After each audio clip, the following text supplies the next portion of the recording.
أو أن أهل القرى آمنوا واتقوا لفتحنا عليهم بركات من السماء والأرض আল্লাহ বলেন নবী গো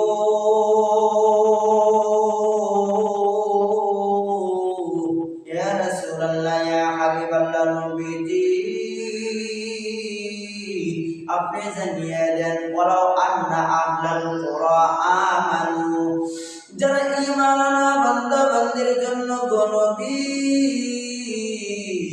যে বান্দা বান্দি ঈমান আনলো এবং তাকওয়া অর্জন করলো এই তাকওয়া অর্জন করা এবং ঈমান আনার বান্দা বান্দির জন্য আমি আল্লাহ পাক রব্বুল আলামিন দুনিয়া আসমান জমিনের সমস্ত রহমতের বরকতে দরজা খুলিয়ে দেব।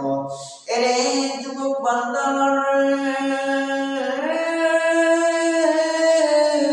ঈমান আনাটা কিরকম? ঈমান আনা কিন্তু খুবই সহজ, তবে ঈমান টিকে রাখা অনেক কঠিন। ঈমান আনয়ন করা সহজ, ঈমান আনয়ন করা যায়, কিন্তু ঈমান তার তিনটি স্তরে দখল করতে হয়।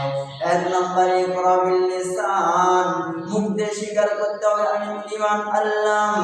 দুই নম্বরে তাসদীক বিল জিনান, অন্তর দিয়ে বিশ্বাস করতে হবে। তিন নম্বরে কাজে বাস্তবায়ন করাতে হবে যে আমি ঈমানদার।